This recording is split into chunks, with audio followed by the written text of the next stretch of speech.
bikin buku monograf, jadi katalog. Ini karya aku nih, kalau mau hire arsitek cari Solo. Enggak, palsu bukan. Jadi tulis buku yang memang sharing, dan jarang orang tuh launching buku di kampus, apalagi buku Imaji kan. Pasti launching di Jakarta, di Demongsa, karena target marketnya ya lebih besar lebih baik. Apa nggak mau? Saya mau di kampus aja. Dan hari yang dipilih itu kan hari kuliah perdananya S2, memang targetnya mahasiswa.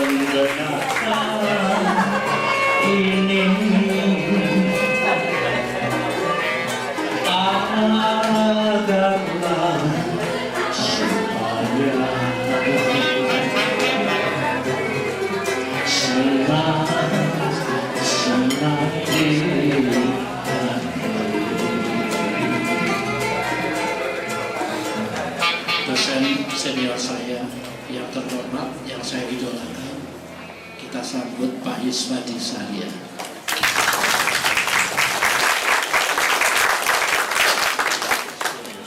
Catatan pertama saya arsitek yang menulis tentang karya-karyanya bukan ditulis oleh orang lain, ditulis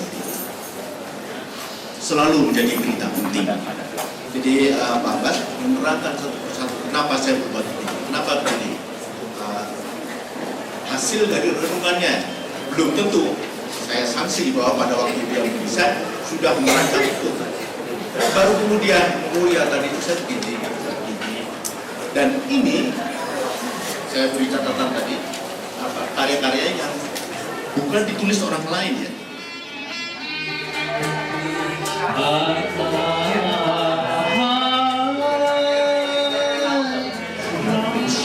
Saya dari komentar Pak Yusuf tadi mengertinya hanya sekitar 80%, nggak apa-apa ya Pak Yus.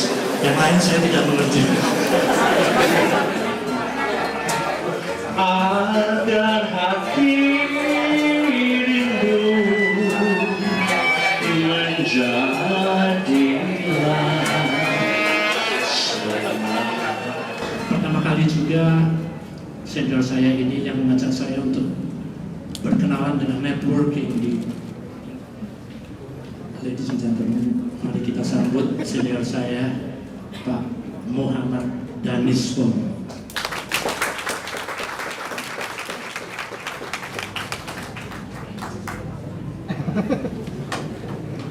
Tentang perjalanan Pak Bas selama 15 tahun, tapi beliau bilang jangan dilihat buku ini hanya sebagai kumpulan pekerjaan saya yang 15 tahun. Tolong dimengerti bahwa ini adalah upaya untuk memberikan kontribusi pengalamannya, terutama di dalam design methods dan design strategies yang dia pelajari selama dalam perjalanan. Oh, not the song. Kebetulan beliau ini kan penyanyi. Lagunya nggak penting, yang penting penyanyinya. Jadi arsitekturnya ini nggak penting arsitekturnya. Arsiteknya yang penting. Nah memang kadang-kadang kita harus begitu untuk meyakinkan orang bahwa arsitek itu memang harus bisa menempatkan dirinya di tempat di tatanan yang terhormat lah.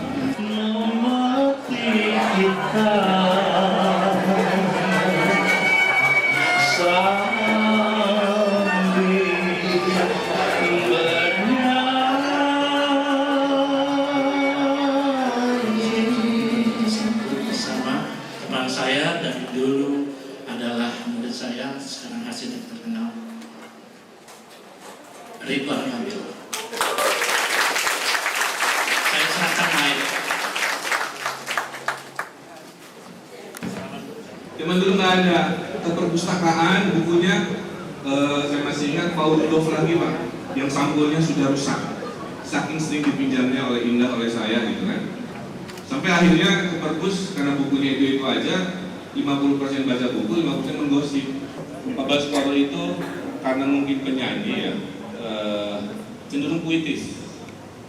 Kalau sudah berpuisi itu, cara bicaranya pun membuat kita ikut ke dalam bahasanya. Nah ini diterjemahkan menjadi karya-karyanya. Jadi saya juga belajar dari Pak Baskoro bahwa manusia itu multi talent. Jangan percaya hidup kita jadi arsitek saja.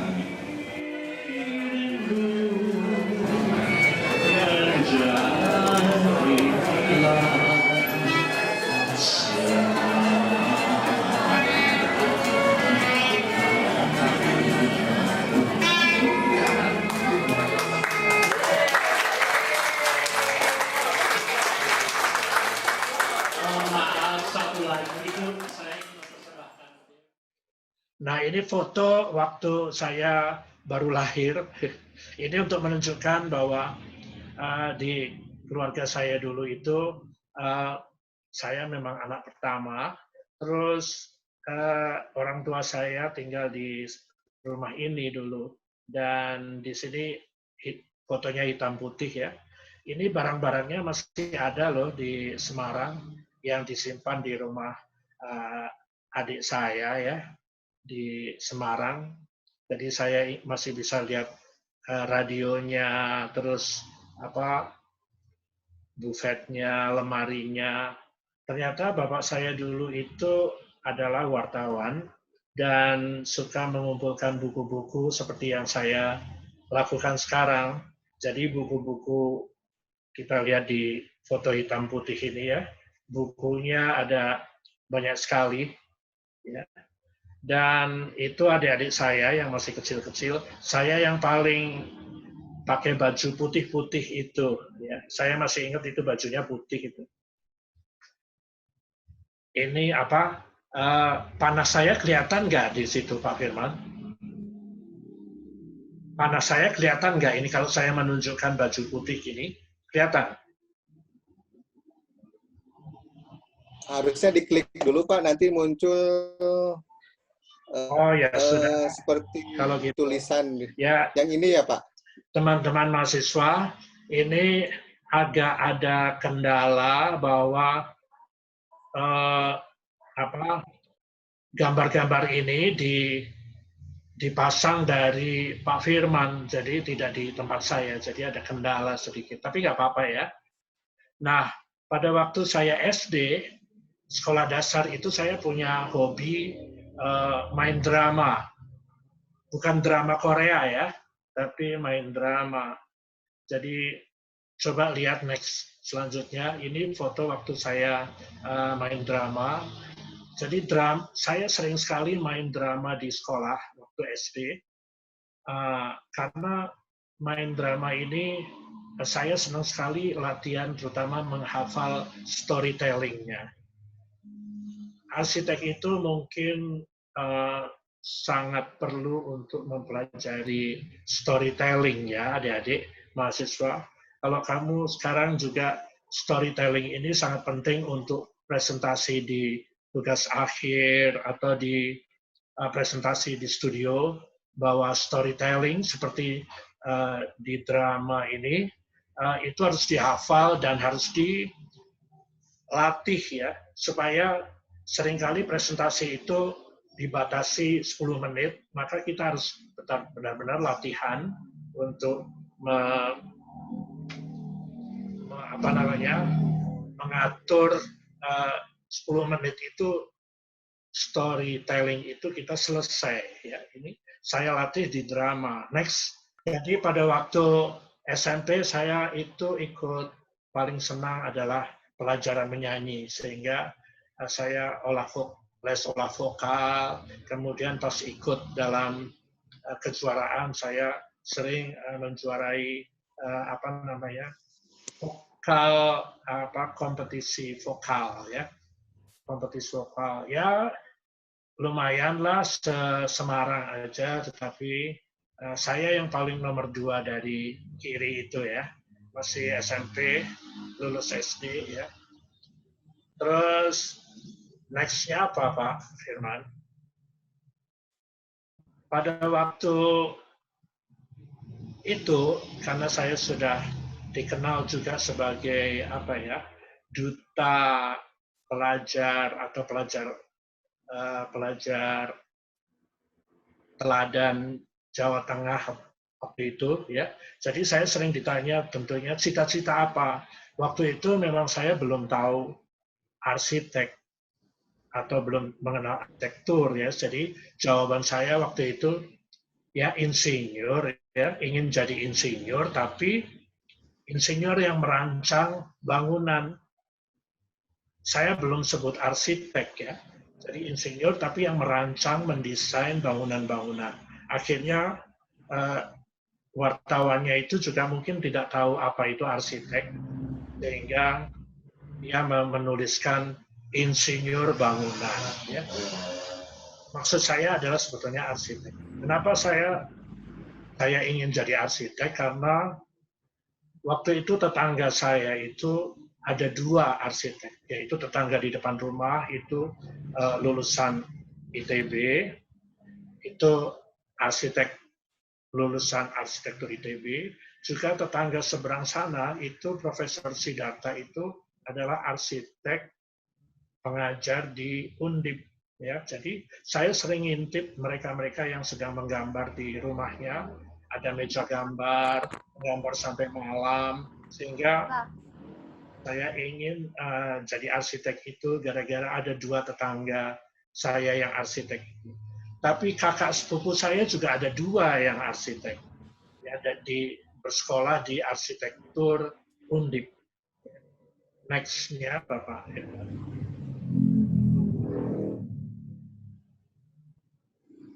Pada waktu itu saya paling senang itu sebagai arsitek, saya itu bercita-cita untuk melihat arsitektur mancanegara. Ya di Inggris, di Eropa, ya di mana-mana. Sehingga saya mencari berbagai upaya untuk bisa melihat travel. Tetapi saya tidak punya uang waktu itu untuk travel. Saya paling senang mendengarkan radio. Radio kesayangan saya waktu itu adalah BBC London. Saya ingat setiap jam 4 pagi, karena jam 4 pagi semua orang sholat jam 4 pagi subuh, saya justru mendengarkan radio BBC juga ya. Nah pada waktu itu ada kompetisi menulis dalam bahasa Inggris, radio, TV, BBC. Saya waktu itu menulis tentang how English atau bahasa Inggris can enrich, bisa memperkaya bahasa Indonesia. Jadi tulisan saya waktu itu, how English can enrich Indonesian language. Waktu itu saya tunjukkan bahwa banyak sekali bahasa-bahasa Indonesia yang berasal dari bahasa Inggris, kemudian banyak sekali bahasa Inggris yang diadopsi menjadi bahasa Indonesia. Begitulah akhirnya tulisan saya dalam bahasa Inggris itu tahun 81 ya, itu bisa memenangkan bahasa Inggris, kompetisi bahasa Inggris radio TV BBC ini, dan hadiahnya apa coba? Hadiahnya adalah belajar beberapa, juga ingin travel melihat arsitektur di Eropa. Next. Jadi pada waktu saya di Inggris ini, saya sempatkan melihat karya-karya, ada Le Corbusier di Eropa, ada Neck. Jadi ini waktu itu ada teman-teman di majalah Gadis. Ya. Jadi saya punya teman-teman di majalah Gadis, sehingga saya menulis belajar bahasa Inggris sebulan di Inggris, kemudian beberapa bulan lagi saya keliling Eropa ya. Jadi hadiah dari TV BBC Inggris ini, belajar sebulan di Inggris saya manfaatkan. Saya ingat waktu itu sebagai saya ingin belajar menjadi arsitek, belum lulus sebagai arsitek nih, masih belajar ya. Saya belajar bahasa Inggris karena di Inggris saya waktu itu diajari aksen British. Itu saya sangat suka sekali ya. Contohnya kalau menanyakan jam berapa ini, kan what time, ya di Amerika di mana-mana kalau menanyakan jam berapa ini, what time is it, what time. Tapi kalau di Inggris menanyakan jam berapa ini, itu begini, have you got the time? Ya, jadi beda sekali bahasa Inggris British accent, dan itu saya suka sekali. Kalau menanyakan maaf, ulangi lagi. Kalau di Inggris tidak, sorry, what's that, nggak begitu, tapi I beg your pardon, have you got the time? Jadi enak sekali aksen dan bahasa Inggris di British itu saya pelajari pada waktu saya belajar di Inggris itu. Next apa? Kemudian habis dari Inggris saya mengerjakan tugas akhir. Tugas akhir saya waktu itu berjudul pabrik koran. Karena bapak saya wartawan, bekerja menjadi salah satu staf di koran Suara Merdeka di Semarang, maka tugas akhir saya supaya gampang, karena waktu itu Harian Umum Suara Merdeka akan membuat kantor baru, maka datanya semua sudah lengkap, alat-alat percetakan, program ruang, kemudian komunikasi dengan ownernya gampang, maka saya pilih tugas akhir itu Gedung Suara Merdeka. Jadi milih adik-adik yang masih akan tugas akhir, tip untuk memilih tugas akhir itu pilihlah yang sudah ada datanya. Ya. Jangan kamu 1 tahun mencari data, itu tidak ada kesempatan mendesain. Ya. Jadi cari datanya yang sudah lengkap. Jadi di studio tugas akhir di kampus itu hanya tinggal mendesain. Jadi waktu itu saya begitu juga. Pokoknya saya ingin cepat-cepat lulus. Karena pada waktu tugas akhir itu dosennya galak-galak ya. Jadi saya ingin cepat lulus. Saya ambil yang datanya sudah lengkap. Jadi saya ingin mendesain. Begitu lulus saya akan travel saja. Jadi cita-cita waktu saya sekolah dulu itu pada waktu lulus jadi arsitek saya ingin travel ke keliling dunia. Pada waktu desain namanya majalah Desain Internasional, di situ ditulis ada 4 kota, London, Tokyo, New York, dan Rio de Janeiro.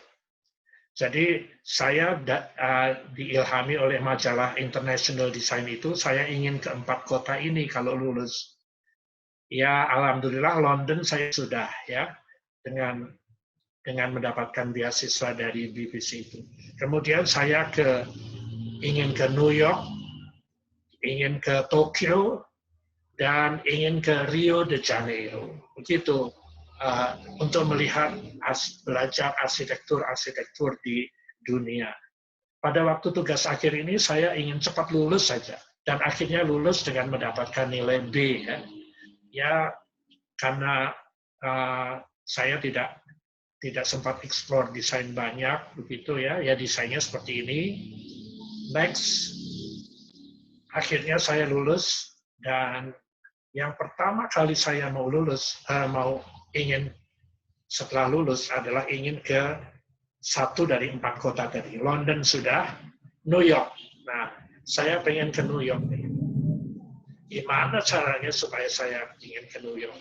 Karena itu saya ingin kemudian mendaftar beasiswa Fulbright.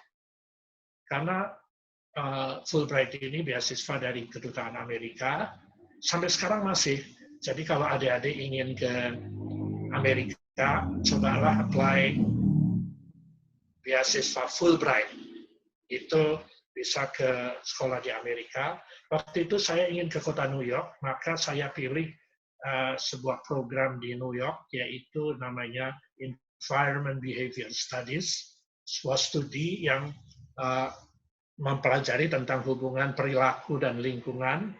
Nah, ada 2 sekolah yang saya memilih Polytechnic University di New York yang berafiliasi di 2 sekolah lain, yaitu City University New York ini, dan sekarang sekolah saya Polytechnic University New York itu sudah bergabung atau dibeli oleh New York University. Nah, ini kartu pelajar saya waktu di City University of New York yang sekarang sudah bergabung Polytechnic University New York itu ke sekolah yang lebih besar, yaitu New York University. Dulu rambut saya gondrong, sekarang rambut saya habis, makanya saya pakai topi, ya, karena rambut saya yang dulu kan panjang, ya, seperti di kartu mahasiswa City University of New York, ya. Tapi tanda tangan saya masih seperti dulu, dan rambut saya aja yang sekarang jadi gundul, jadi saya pakai topi. Wajahnya juga sudah agak berubah, ya. Sekarang wajah saya seperti ini, tapi pada waktu kuliah dulu, saya seperti siapa ini? Ardhito Pramono kayaknya, ya. Enggak. Tadi ya, 4 kota yang saya ingin tadi, London sudah, New York sudah, saya mengambil S2 di Environment Behavior Study di universitas di Polytechnic New York. Sekarang saya ingin ke Tokyo atau ke Jepang. Karena itu saya memilih S3-nya di Osaka University. Ya, Osaka University. Nah, saya diterima di Osaka University untuk mengambil doctoral program. Ini foto pada waktu saya di Osaka University, yaitu teman-teman semuanya dari Jepang nih. Ini teman-teman S2 di Jepang, masih muda-muda. Ada S1 dan S2. Jadi selama di Jepang itu, saya mengambil program juga Environment Behavior Research yang saya selesaikan dalam waktu 4 tahun. Nah, karena saya di jurusan arsitektur, banyak sekali tur-tur ke kota-kota tradisional di Jepang. Kemudian ada tur melihat arsitek-arsitek Jepang yang terkenal. Kemudian selama 4 tahun di Jepang itu, misalnya ini hanya misal saja nih, saya sudah melihat 30 karya Tadao Ando misalnya, ya. Jadi keliling Jepang itu sampai ke pelosok-pelosok, sampai ke tempat-tempat yang jauh dari kota besar. Inilah nanti adik-adik, kalau adik-adik yang masih mahasiswa ini, ya, karena kuliah sharing saya kali ini itu untuk mahasiswa, ya, sebetulnya. Nanti kalau mengambil S2 atau S3 di negara lain, upayakan negara lain untuk bisa sekaligus untuk keliling, untuk melihat arsitektur di beberapa negara di sekitarnya. Sekarang ini banyak teman-teman S2 ITB, mahasiswa S1 saya yang mengambil di Jepang, juga di Milan, juga di Inggris, ya. Tapi mereka bisa keliling Eropa untuk melihat arsitektur. Ini bisa menambah motivasi menjadi arsitek. Karena apa? Karena dengan melihat karya-karya itu, maka perbendaharaan visual kita itu bertambah terus. Sebentar, saya tutup jendela sebentar. Jadi sebetulnya belajar arsitektur itu adalah dengan melihat, sehingga perbendaharaan visual, bentuk perbendaharaan visual arsitektur itu kita makin kaya di otak, sehingga itu yang menjadi bekal dari kita menjadi arsitek nanti. Next, salah satu contoh saya di museum di Himeji. Ini tempatnya pelosok sekali, di tepi danau, tepi karya Tadao Ando, di kota kecil Himeji, ya, jauh dari Tokyo, jauh dari Osaka. Saya belajar arsitektur Jepang itu justru tidak dari sekolah, ya, justru dari tour, architectural tour yang diadakan oleh sekolah. Next apa ini next? Jadi setelah lulus dari Jepang, saya mulai ingin berusaha eksis di dunia arsitektur Indonesia. Jadi ini penting. Jadi apa yang harus dilakukan untuk supaya eksis di dunia arsitektur di Indonesia? Maka dengan beberapa teman-teman itu ini tergabung waktu itu dalam Arsitek Muda Indonesia, ya, AMI. Ini mengadakan pameran arsitektur bergabung dengan seni rupa. Jadi saya ingat waktu itu teman saya Yuri Antar itu mengatakan begini, hey teman-teman arsitek muda Indonesia, kok kita tidak bisa muncul secara individu seperti teman-teman seni rupa, ya, muncul seperti misalnya Sunario, ya, muncul seperti misalnya Sri Hadi, atau sculptural itu, ya, misalnya Nyoman Nuarte. Kenapa kita nama arsitek tidak bisa muncul? Karena itu kita mulai coba mengadakan usaha waktu itu. Bagaimana? Salah satunya adalah pameran. Nah, di pameran arsitektur ini itu kita ingin mencoba muncul dengan nama. Kalau di seni rupa muncul nama-nama individu, maka di arsitektur coba munculkan nama individu. Itu idenya begitu.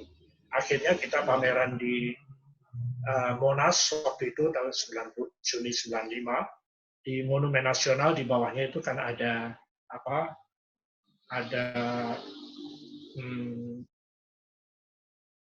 museum, ya. Nah, kita pameran di Museum Monas waktu itu di Jakarta.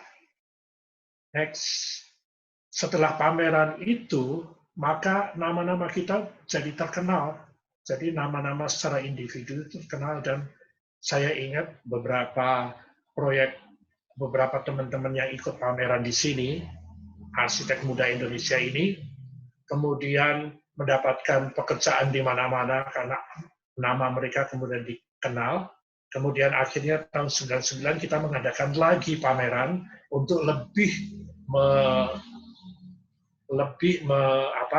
mengeksiskan diri di dunia internasional, yaitu kita mengadakan pameran di Netherlands. Saya ingat ini adalah usaha jasa dari almarhum arsitek tercinta teman saya, yaitu Juju, ya, siapa namanya, Ahmad Juara. Semoga kita doakan Ahmad Juara mendapatkan tempat yang layak dan lapang di sisinya. Kita bersama-sama mengadakan pameran di waktu itu The Hague, ya, di Netherlands. Dan ini lebih, kemudian setelah pameran ini, lebih memperkenalkan nama-nama arsitek muda Indonesia ini di kancah internasional dan juga Indonesia.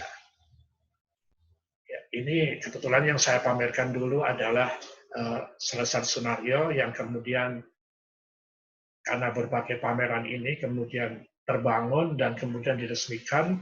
Jadi saya sebetulnya nasib saya itu sebetulnya menjadi eksis di dunia Indonesia itu karena jasa dari kolaborasi dengan pelukis pematung Pak Naryo. Semoga Pak Sunario juga mendengarkan. Kalau saya tidak bertemu dengan Pak Naryo, itu saya pikir nasib saya akan berbeda. Jadi pada waktu saya masih kuliah itu, saya dengan Pak Naryo karena tetanggaan, tempat kos saya dekat dan sebagainya, saya berteman, saya mengerjakan proyek-proyek. Saya mengerjakan satu proyek, yaitu Indonesian Pavilion di Vancouver, Kanada. Itu pameran internasional pertama dengan Pak Naryo. Saya membuat pavilion Indonesia di sana. Dari sanalah kemudian saya berkenalan dengan Pak Mario, akhirnya kita berkolaborasi membuat Selasar Sunario Art Space ini. Jadi ini adalah nasib atau lucky point daripada perjalanan saya. Tidak semua adik-adik arsitek, adik-adik calon arsitek itu mempunyai nasib yang sama. Nasibnya banyak sekali, atau usahanya bisa banyak sekali. Kalau saya ini kolaborasi dengan seniman berkelas dunia ini yang kemudian membawa nama saya eksis. Tapi jangan khawatir, jangan khawatir. Saya juga berusaha eksis dengan berbagai cara yang lain, yaitu cara yang paling bagus adalah dengan membuat atau mengikuti sayembara internasional. Next, ada apa? Nextnya apa, Pak Firman? Di tempat saya belum next. Jadi pada waktu awal-awal karier saya itu, saya banyak sekali mengikuti sayembara-sayembara internasional, yang juga sayembara dalam negeri, yang kemudian dari 10 sayembara yang menang 1, tidak apa-apa. Jadi coba 10 sayembara yang menang 1. Karena begitu kita ikut sayembara, menang sayembara, maka nama kita itu dikenal di Indonesia, dan kita eksis di dunia arsitektur, maka ini masih meneruskan. Nama saya eksis di sayembara adalah, ini sayembara pertama sekali pada waktu itu PU, waktu itu namanya PU, mengadakan sayembara Rusunawa, dan saya mendapatkan 1 nomor di sana karena saya mengangkat bahwa Rusunawa, waktu itu studi saya di Jepang, juga studi S2, S3 itu tentang budaya perilaku berwisata di kampung kota, kira-kira begitulah. Jadi perilaku berwisata di kampung kota. Nah, salah satu aspek dari perilaku berwisata di kampung kota adalah berwisata di halaman sendiri. Di halaman sendiri itu saya waktu itu menyebutnya adalah budaya halaman, atau budaya pekarangan, backyard culture. Karena itu saya sering diolok-olok oleh waktu di Jepang itu, wah saya itu adalah backyard boy, kira-kira begitulah. Backyard culture ini, atau budaya berperilaku di pekarangan belakang, ini saya bawa di tema Rusunawa ini yang mendapatkan honorable mention ini. Jadi setiap unit, jadi bisa ketahuan di situ karena berteras-teras ke atas, selain untuk matahari, juga setiap unit mempunyai halaman. Di lantai 1 punya, lantai 2 punya, lantai 3, lantai 4, lantai 5, itu punya halaman. Sehingga budaya halaman belakang atau backyard culture bisa dinikmati oleh penghuni Rusunawa. Kira-kira begitu. Akhirnya ini mungkin dari segi developer mungkin ini tidak menguntungkan ya, jadi mungkin tidak jadi dibangun kali ya ini. Tapi ini begitulah. Jadi idenya adalah backyard culture in the high-rise culture. Living backyard culture in the high-rise living culture. Itulah kira-kira. Next apa ya? 4 jam lagi. Next. Nah, jadi begini. Dalam rangka awal-awal menjadi arsitek, kalau kita memenangkan sayembara, itu kalau bisa harus dipublikasikan. Ya. Jadi tadi memenangkan sayembara PU, kemudian saya berikan dorongan supaya PU mengeluarkan buku atau press release yang menyebarluaskan hasil sayembara itu. Pada waktu saya memenangkan desain gerbang Undip, maka saya langsung mengundang banyak wartawan untuk di koran disebarluaskan arsitektur desain gerbang Undip yang saya menangkan ini. Sehingga memang peran rekan-rekan media itu sangat diperlukan untuk supaya adik-adik mahasiswa supaya tahu bahwa profesi arsitek ini itu belum begitu populer, jadi perlu dipopulerkan, perlu disebarluaskan apa profesi arsitektur, profesi arsitek ini, pekerjaannya, ya, jasanya itu harus kita sering-sering untuk mengundang peran media. Dalam hal ini saya sekarang ini banyak dibantu oleh teman-teman media untuk mempopulerkan itu. Jadi jangan terlalu menganggap bahwa arsitek itu harus menjadi selebgram atau TV dan sebagainya, tidak. Instagram saya itu sekarang pengikutnya 12.000, itu adalah juga dalam rangka supaya saya dikenal, karya-karya saya dikenal kemana-mana, ya. Jadi saya masih kalah dengan Mas Budi Pradono, Instagramnya sampai beratus-ratus ribu, ya.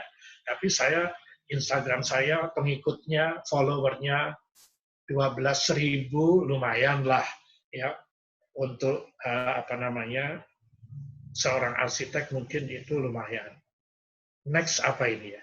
Jadi tak henti-hentinya pada awal-awal karier itu dulu bekerja sama dengan media.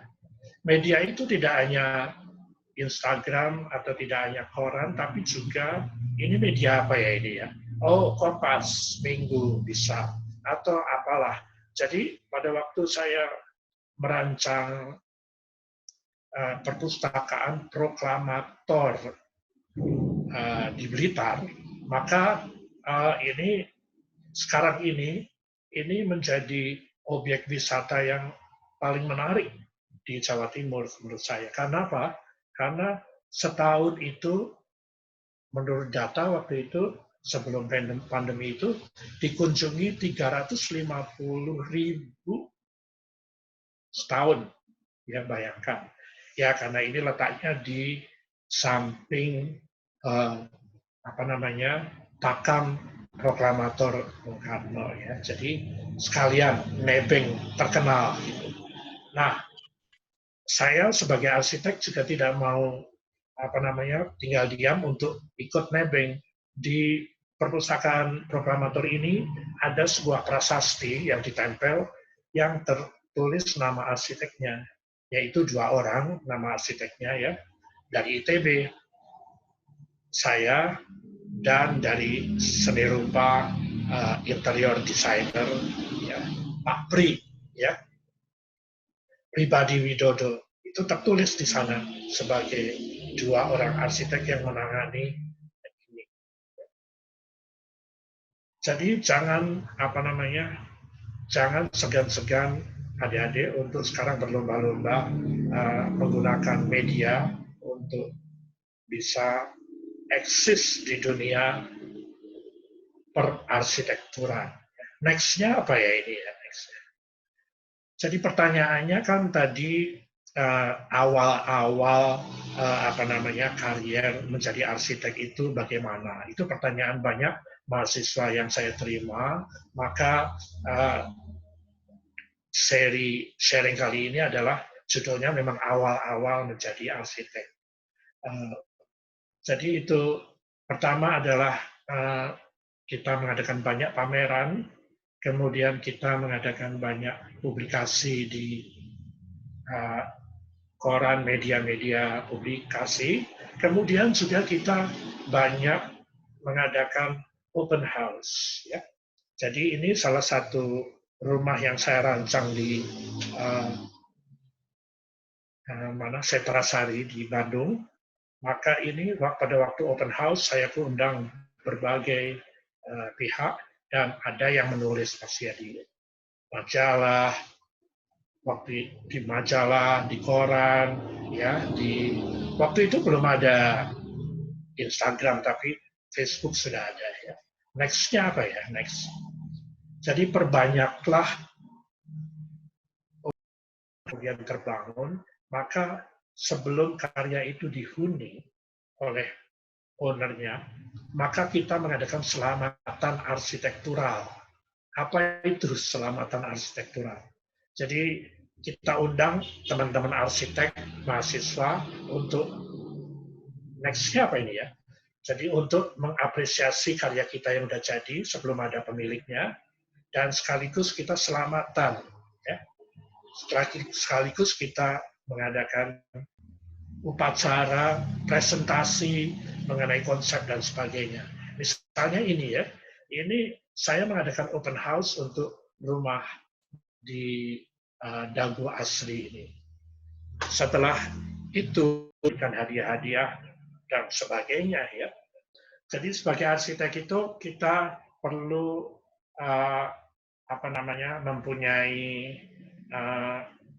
mempunyai connection dengan beberapa pengambil keputusan, karena political will dalam dunia arsitektur itu sangat besar, sehingga kita perlu mempunyai akses kepada pejabat-pejabat pengambil keputusan. Ya. Pada waktu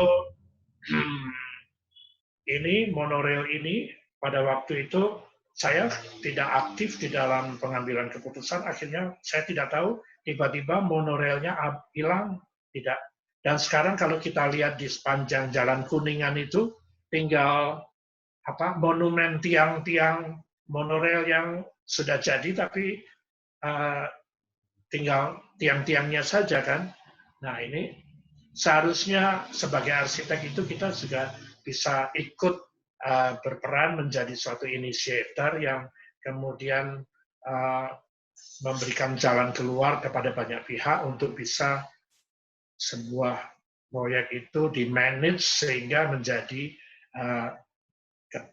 terwujud, gitulah ya kira-kira. Jadi pentingnya arsitek itu berhubungan erat dengan teman-teman relation dari para pengambil keputusan. Next-nya apa ya ini? Jadi ini sebuah proyek monorail yang menurut saya gagal karena waktu itu majalah Gatra juga sudah mengupas ini ya. Sebetulnya bagus sebetulnya ini suatu program monorail di sepanjang Jalan Kuningan yang menghubungkan Dukuh Atas dengan Casablanca, yang itu jalur padat. Kalau ada monorail ini, saya kira bangunan sepanjang Kuningan itu akan lebih hidup dan lebih banyak menjadi mengambil keuntungan dari adanya monorail ini. Mudah-mudahan di dalam waktu-waktu mendatang tiang-tiang yang sudah terpasang itu tidak mubazir, kemudian dimanfaatkan untuk diteruskan program monorail Kuningan ini. Next. Nah ini sebuah contoh bagaimana kita mengikuti sayembara untuk bisa mempunyai connection dengan berbagai pengambil keputusan. Next-nya apa tadi ya? Masih diskusi-diskusi mengenai arsitektur terus berkembang. Kalau kita ingin eksis di dunia perarsitekturan, memang kita harus aktif menulis, juga juga aktif berdiskusi di dalam media-media untuk medianya tidak perlu yang banyak-banyak ya, tidak perlu yang berskala besar. Misalnya ini itu ini itu media ibu-ibu sebetulnya. Bintang home itu kan yang beli kan ibu-ibu rumah tangga. Tetapi dengan muncul di Bintang Home begini, saya mengatakan ibu-ibu memakai jasa arsitek membuat proses pembangunan lebih efektif. Ibu-ibu, kemudian saya dihubungin banyak ibu-ibu terkenal nih ya, menanyakan apa efektifnya, yaitu bahwa pengeluaran setiap bulan maintenance rumah menjadi lebih ditekan sehingga ibu-ibu tidak perlu mengeluarkan uang untuk perawatan rumah, karena arsitek itu semua konsepnya adalah perawatan yang mendekati zero, kata ibu-ibu. Oh iya, jadi uang belanja saya tiap bulan tidak ada yang untuk biaya perawatan rumah, tidak ada, Bu. Akhirnya seluruh ibu-ibu di Indonesia memakai jasa arsitek saya, sehingga saya jadi terkenal di kalangan ibu-ibu. Nah, kalau mau membangun rumah untuk anaknya, hubungilah saya, begitu ya. Saya pikir ini persaingan sehat, dan saya memperkenalkan bahwa arsitek seluruh Indonesia itu selalu lebih bisa memberikan jasa, membuat proses pembangunan itu lebih efektif dan lebih murah. Nanti maintenance-nya rumahnya menjadi lebih murah, sehingga dengan demikian profesi arsitektur atau profesi arsitek dikenal oleh ibu-ibu seluruh Indonesia, dan kita semua maju bersama. Next-nya apa ya? Nah, saya lebih ingin berkiprah di dunia, lebih mengambil keputusan. Saya pernah menjadi anggota BPTAB. Sekarang TABB dulu, sekarang TABG ya. Dulu TPAK, sekarang TABG. Next. Dengan menjadi anggota TABG ini, saya sebetulnya belajar banyak sekali mengenai dunia pembangunan di Indonesia. Karena pembangunan di Jakarta itu sebetulnya kalau 100% dari 100% ini ya, persoalan desain itu hanya mungkin 40%. Yang 60%-nya itu mungkin persoalan non-desain ya. Jadi kita memang harus belajar bahwa di Jakarta itu 30%, 40% itu persoalan desain, yang sisanya itu non-desain ya. Sekarang sedang hujan di luar, jadi hujan itu, kata netizen, hujan itu sebetulnya hanya 5% air. Terus saya tanya ke netizen, loh, hujan 5% air, yang 95%-nya apa? Dijawab, hujan itu 5% air, 95%-nya kenangan, katanya. Netizen ini memang saya senang dengan Instagram ini, karena memang itu sangat menunjang dan sangat berguna sekali untuk mempopulerkan, juga untuk menyebarkan ide-ide kita. Selain di koran, ya.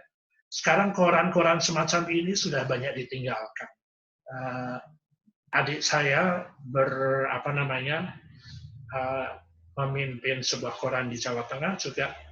Koran itu memang sekarang sudah banyak ditinggalkan, diganti dengan media-media lain, yaitu koran net ya, atau detik.com, atau koran-koran yang majalah-majalah semacam ini ya, yang pada awal-awal arsitektur, awal-awal saya berprofesi sebagai arsitek itu sangat banyak membantu saya. Dulu ada majalah namanya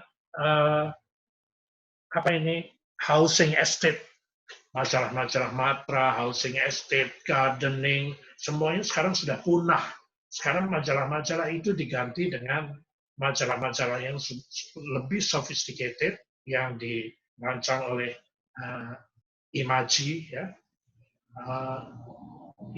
Salah satunya yang dirancang oleh Imaji itu majalah-majalah yang lebih sophisticated. Buku saya yang awal ya, itu sampai tahun 2012, itu awal-awal saya jadi arsitek, itu sangat efektif menulis buku ya. Jadi dengan buku itu saya bisa men-share beberapa ide-ide untuk eh, para mahasiswa ya. Buku saya yang pertama itu disponsori lah gitu oleh Venus Styles ya. Next, yang kemudian membawa saya ke Imaji, kemudian oleh Imaji saya dibawa ke liling dunia, salah satunya ke Jerman ya, ke ini di KL ya, di Malaysia. Kita mengadakan sharing design ideas karena Imaji itu sebuah perusahaan penerbitan penulisan buku yang sudah internasional sampai ke mengikuti festival buku internasional di mana-mana ya. Nextnya apa? Waktu itu acara bedah buku ya. Next ya, yang pertama next. Kemudian saya diundang kemana-mana next. Dan ini begitu sudah sudah dikenal, maka kita bisa menjadi duta dari IAI, dari produk-produk arsitektur, yang kemudian kita diundang untuk sharing ideas ke seluruh Indonesia. Next, saya ingin menunjukkan suatu yang international ya. Jadi kalau menulis itu kalau bisa juga secara internasional, ini di majalah di Jepang. Next, open house untuk keseluruhan. Next, mengadakan open house. Next, dengan mengundang selebritis. Kemudian akhirnya kita dikenal dengan mengumpulkan portfolio yang mulai dengan high rise ya di Makassar. Next, kemudian kita diundang ke daerah-daerah terpencil, membuat kantor kabupaten di Lampung, next di Siak, ya. Dan semuanya itu jangan lupa untuk didokumentasikan next di media-media yang ada, ya. Oh, jangan lupa lifestyle, ya. Sekarang lifestyle-nya banyak sekali. Kita harus mengikuti desain-desain lifestyle kekinian. Next, tidak letih-letihnya para adik-adik untuk ikut sayembara, meskipun. Nah, saya ingin cerita ini. Ini adalah teman-teman yang waktu itu melalui suatu majalah kita mengadakan gelar karya. Ya, saya jadi ingat di sini bahwa teman-teman yang sekarang dulunya bersama-sama ya, ada Mas Ridwan Kamil, ada Mas Budi Pradono, ada di sana Mas Aan, ada Mas Sony, ada Mas Adi Prana, ada Pak Bobo, ada dan lain-lain. Itu sekarang itu sudah menjadi panutan kita bersama ya. Dulu kita semua itu mulainya sama ya, dengan cara menggelar karya yang yang bisa membawa kita untuk dikenal pada awal-awal karya itu, dikenal ke seluruh Indonesia dan kalau bisa internasional. Salam bagi yang bisa menyampaikan ke teman-teman pada awal-awal arsitek. Sekarang sudah tidak pernah ketemu karena mereka sekarang sudah jadi bos semua, sudah tidak bisa ditemui. Ya, banyak teman-teman yang menulis karya kita itu jadi aneh-aneh atau bukan aneh-aneh, yang beragam, yang kita tidak bisa duga tentang tulisan mengenai karya kita. Saya berkarya di Lawangwangi Art Space, ada yang menulis majalah Trend waktu itu seni dan sains. Saya tidak tahu di mana itu tiba-tiba ada seni dan sains. Jadi ternyata kritik arsitektur itu kita biarkan berkembang, kritik arsitektur itu kita biarkan bebas. Justru kritik arsitektur itu yang kemudian membangun body of knowledge atau pengetahuan mengenai arsitektur itu sendiri. Kita terus menulis saja, kita terus berkarya. Saya ingin ada sebuah buku. Ini buku pertama. Sekarang ini saya sedang menulis. Ini bisa ke muka saya enggak ya kameranya? saya punya tulisannya terbalik. Ya. Saya sekarang sedang membuat buku kedua. Kalau buku pertama ini adalah karya-karya sampai tahun 2012, maka buku yang kedua yang ini sedang ditulis ini adalah karya-karya dari 2012 sampai 2020. Dan saya mengadakan beberapa seri kuliah ini, diantaranya ini adalah seri kuliah. Nanti semua seri-seri kuliah itu akan ditulis di buku ini. Karena buku ini judulnya adalah, tentunya nama saya, subjudulnya adalah berbagi catatan dari proses desain, ide-ide, dan sharing-sharing. Begitulah kira-kira. Jadi berbagi catatan, ide-ide desain, konsep-konsep, dan lain-lain. Nanti bukunya cukup tebal ini, lebih tebal dari yang pertama. Mudah-mudahan akhir tahun ini, Mas Firman bisa menyelesaikan buku ini dan segera bisa dinikmati oleh adik-adik yang lain. Saya pikir itu saja, kita cukup ya sharing mengenai awalnya menjadi arsitek. Saya ucapkan kepada teman-teman semua selamat berbuka sebentar lagi, selamat berpuasa, dan maaf lahir batin nanti kalau Lebaran kita tidak ketemu muka, tapi kita bersilaturahmi melalui online. Ya, semoga puasa kita penuh diterima dan semua rencana kita sesudah Lebaran bisa berjalan. Kita doakan bersama-sama semoga musibah pandemi ini segera berakhir. Amin, amin, ya rabbal alamin. Sampai ketemu. Baik, terima kasih Pak Bas.